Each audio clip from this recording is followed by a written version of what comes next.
Selamat malam, Amin. teman-teman terkasih dalam Tuhan. Ya, puji Tuhan.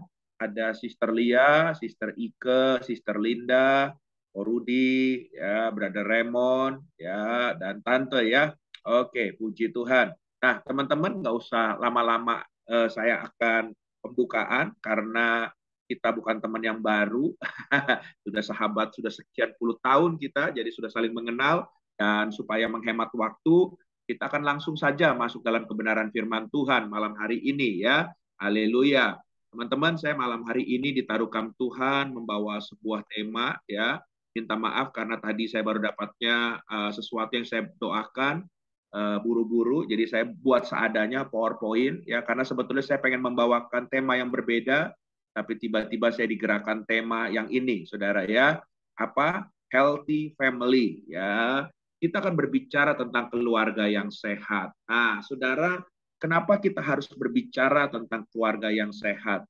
Sebab kalau kita selalu bicara sehat, biasanya kita tahu ada yang sakit, saudara, ya. Dan kalau kita melihat keadaan hari-hari ini, bahwa begitu banyak keluarga yang sedang sakit.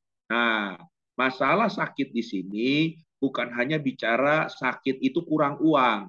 Ya, memang betul sakit dalam keluarga itu salah satunya finansialnya, ya itu bisa dikatakan sakit. Sebab tidak bisa dipungkiri kalau keuangannya sakit pun, ya itu adalah pemicu ya perceraian nomor satu di dunia ini. Jadi makanya bohong kalau apa namanya menikah cuma modal cinta. Haleluya. Ya, awalnya cinta, tapi setelah itu kita harus tahu bahwa kita harus belajar bertanggung jawab dan harus dibicarakan tentang masalah keuangan, atau kita juga harus siap secara finansial waktu kita mau menikah.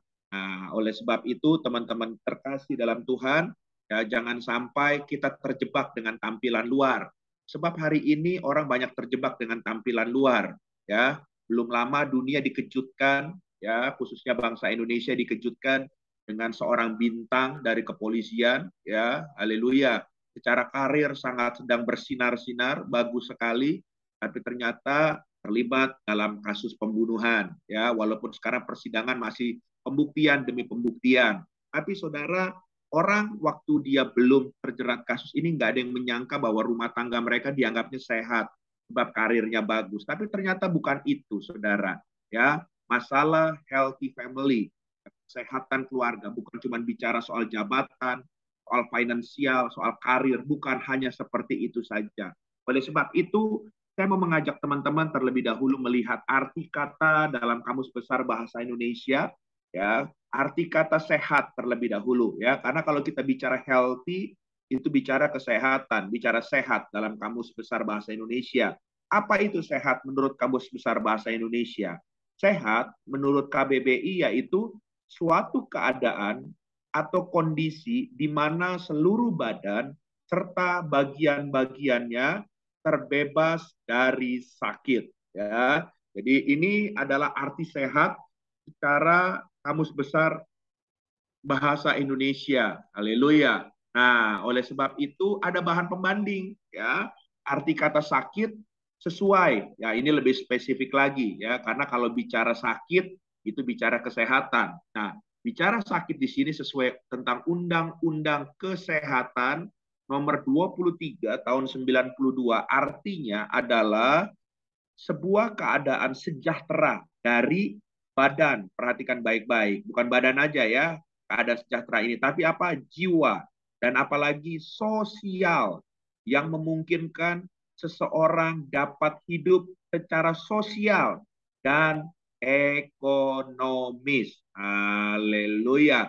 Jadi, Bapak Ibu, teman-teman terkasih dalam Tuhan, arti kata sehat itu adalah sebuah keadaan sejahtera, ya, di mana badan kita sejahtera, jiwa kita sejahtera, dan kehidupan sosial kita juga sejahtera. Ya, kalau ada yang bilang saya sehat, tapi kehidupan sosialnya nggak sehat, mereka nggak bisa membaur, mereka minder, mereka nggak mau bergabung dalam komunitas-komunitas yang Tuhan berikan, ya itu salah. Itu artinya bukan sehat, itu sakit. Ya, bahkan jiwanya yang setiap kali suka temperamen, suka main pukul, KDRT. Wah, ini juga jiwanya ya. Kalau badan, saya nggak usah jelaskan, pasti teman-teman udah tahu membedakan fisik badan itu yang sehat maupun yang sakit. Oleh sebab itu, teman-teman terkasih dalam Tuhan, penting sekali kita melihat bahwa sebetulnya kita perlu kesehatan, ya. Nah, jadi dari dua pengertian di atas ini kita harus belajar, ya, bahwa menjaga kesehatan keluarga adalah tanggung jawab seluruh anggota keluarga tersebut. Sebab kalau kita sudah bicara keluarga, itu melibatkan bukan cuma satu orang lagi, ya. Keluarga itu terdiri dari suami, istri, dan anak-anak, bila mana anaknya lebih dari satu. Jadi ya, kalau keluarga kita ingin sehat adalah tanggung jawab seluruh anggota keluarga.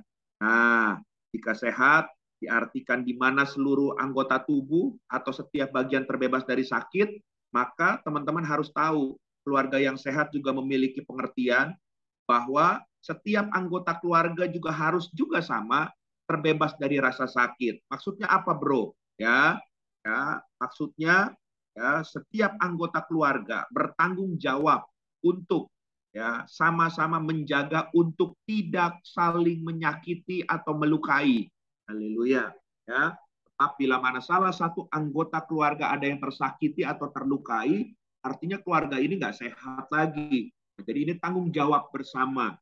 Ya, kalau setiap anggota keluarga tidak saling menyakiti, tetapi ya, sebaliknya ya ada mengasihi, saya percaya akan ada kebahagiaan yang akan saling membahagiakan, dan itulah yang disebut keluarga sehat. Di keluarga sehat di mana sebuah kondisi seluruh anggotanya bisa saling memberikan kebahagiaan. Haleluya. Nah, oleh sebab itu saya nggak akan memperpanjang dari prolog pembukaan kebenaran firman Tuhan malam hari ini supaya kita lama diskusi. Ya, teman-teman harus tahu ada dua hal yang wajib ya ada di dalam keluarga yang sehat. Ya, seringkali kan kita apa sih? Jadi contohnya barometernya keluarga yang sehat itu harus ada apa? Nah, sebab itu malam hari ini yuk kita belajar sama-sama. Yang pertama, teman-teman terkasih dalam Tuhan, keluarga yang sehat barometernya itu yang wajib ada itu harus ada kehidupan takut akan Tuhan. Ya, ini nggak bisa ditawar-tawar, teman-teman. Kehidupan takut akan Tuhan. Ya, hal yang membuat keluarga menjadi tidak sehat adalah karena adanya persoalan dalam hubungan antar anggotanya. Entah itu suami dengan istri, orang tua dengan anak, atau kakak dengan adik. Makanya sebelum saya menjelaskan ini, ya kenapa kita harus ada dalam keluarga itu, ya spirit takut akan Tuhan setiap anggotanya. Kita lihat terlebih dahulu dalam kitab Mazmur pasal 128 ayat yang pertama sampai dengan yang ke-6. Teman-teman boleh baca juga ya. Haleluya. Ya, sebab di sini firman Tuhan ini mengatakan bahwa kalau kita ada takut akan Tuhan, kita akan disebut orang yang berbahagia. Ya, bahkan di firman Tuhan ini disebutkan kebahagiaan itu tercipta karena setiap anggota dalam keluarga tersebut juga mengalami kebahagiaan dan berfungsi sesuai fungsinya masing-masing. Saya akan menolong saudara membacakan kebenaran firman Tuhan ini. Mazmur 128 ayat pertama sampai dengan yang ke-6. Demikian firman Tuhan, nyanyian ziarah, berbahagialah setiap orang yang takut akan Tuhan, yang hidup menurut jalan yang ditunjukkannya.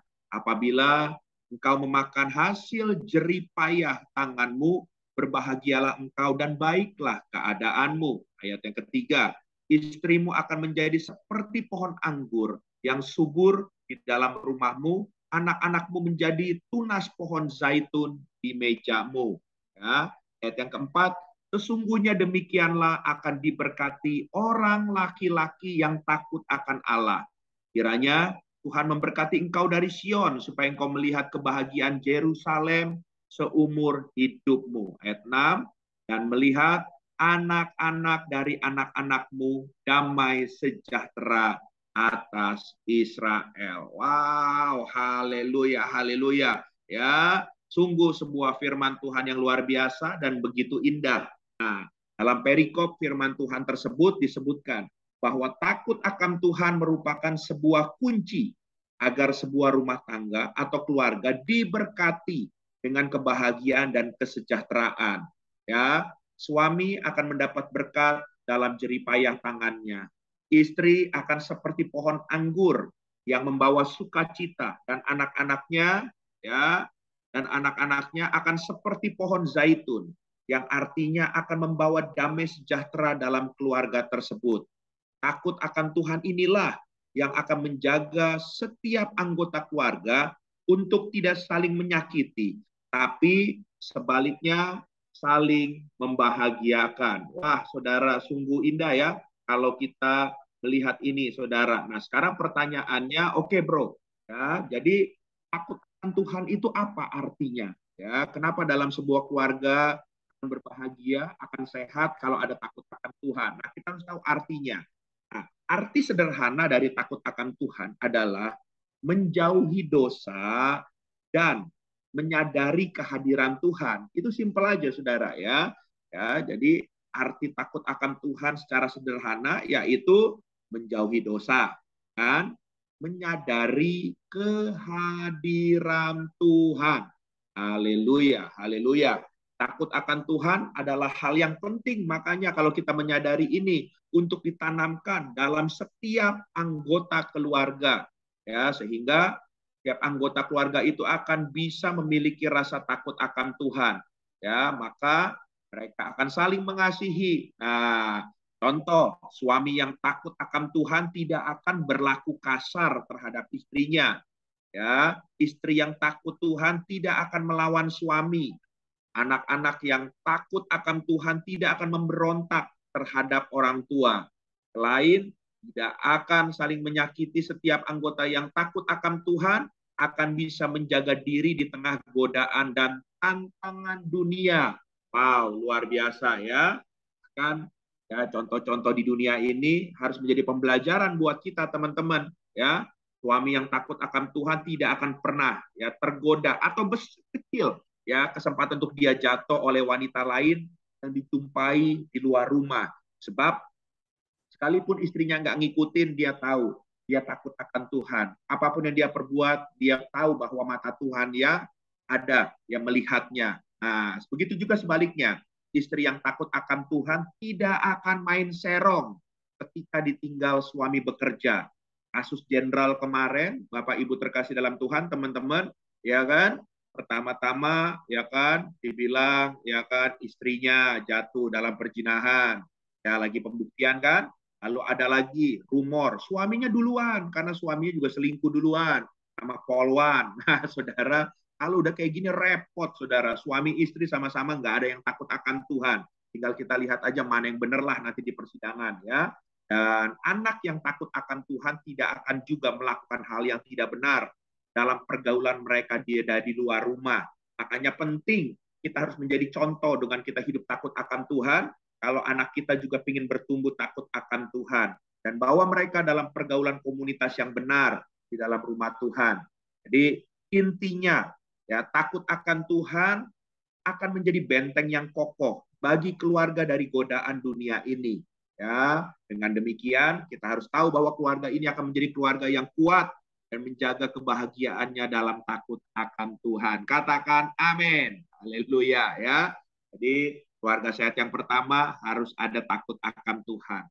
Hal yang kedua yang saya ingin sampaikan kepada teman-teman, ya, keluarga yang sehat yang kedua harus ada kasih Tuhan, ya, kasih yang datang dari Tuhan, ya, kasih Allah, ya, kasih kepada Allah, ya.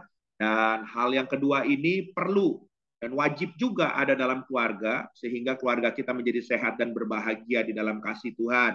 Ya, firman Tuhan dengan jelas mengatakan bahwa kasih adalah apa, saudara? Dasar hubungan dalam sebuah keluarga. Keluarga yang sehat itu dibangun di atas dasar hubungan yang sehat. Hubungan yang sehat adalah hubungan yang didasari oleh kasih. Makanya kalau kita membangun sebuah relationship, membangun sebuah hubungan, jangan pernah membangunnya itu cuma karena hawa nafsu. Tapi kita harus tahu betul-betul membangun hubungan halus didasarkan adalah kasih. Ya, kasih di sini bicara kasih agape, kasih yang tulus, yang tanpa pamrih, seperti Tuhan mengasihi saudara dan saya. Mari kita lihat dasar kebenaran firman Tuhannya, contohnya dalam Efesus pasal 5 ayat yang ke-22 sampai 23. Seringkali kita bahas ayat ini bolak-balik, tapi nggak apa-apa ya. Ini untuk memperkaya kita bahwa di sini menunjukkan ada kasih ya kepada Tuhan. Ayat 22 dikatakan, hai istri, tunduklah kepada suamimu seperti kepada Tuhan. Jadi istri bisa seperti itu karena dia melihat ada Tuhan dalam suaminya.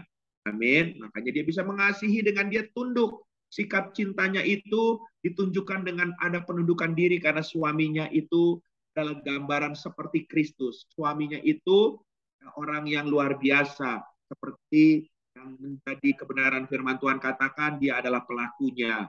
Ya, dan ayat yang ke-23 kebalikannya.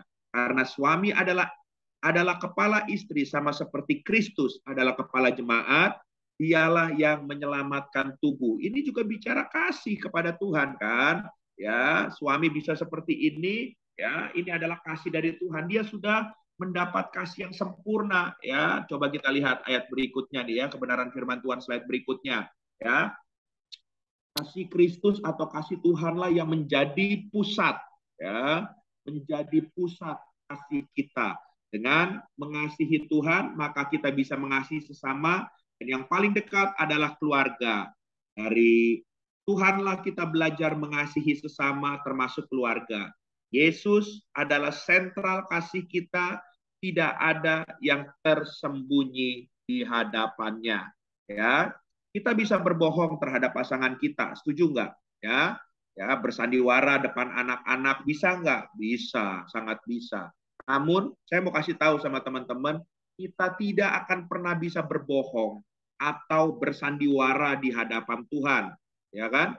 Ya, maka kalau kita sudah bisa mengasihi Tuhan, kita juga akan bisa mengasihi sesama.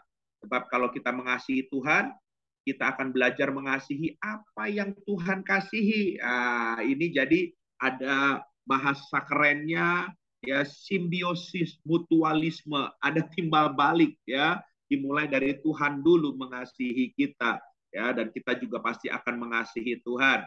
Seperti contohnya kalau teman-teman mengasihi seseorang dulu, pasangan kita mungkin ya, maka waktu kita mengasihi automatically kan kita juga akan terus belajar mengasihi lebih dalam dan lebih dalam lagi ya. Demikian juga kalau kita mengasihi Tuhan, ya, kita juga akan mengasihi Tuhan, menyukai apa yang Tuhan suka, apa yang Tuhan inginkan, semuanya kita akan terus belajar, maka kita akan menyenangkan hati Tuhan. Nah, ya, dalam hal kehidupan keluarga, saya mau kasih tahu sama teman-teman bahwa sebetulnya keluarga adalah tempat yang tepat untuk kita belajar mengasihi dan mengekspresikan kasih Tuhan dalam hidup kita, ya. Omong kosong, saudara terkasih dalam Tuhan, maafkan saya, bila kita berkata mengasihi orang lain, bila kita tidak bisa mengasihi keluarga kita sendiri, ya. Bahkan Tuhan sudah membuktikan kasih-Nya, kitalah yang perlu membuktikan kasih kita kepada Tuhan dengan cara mengasihi keluarga kita. Jadi jangan tuntut Tuhan terus, Tuhan sudah kasih lihat di atas kayu salib, tapi kita yang belum, yang menunjukkan bagaimana kita mengasihi Tuhan. Kasihilah dengan orang-orang yang ada terdekat di sekitar kita, yaitu keluarga atau pasangan kita terlebih dahulu. Haleluya.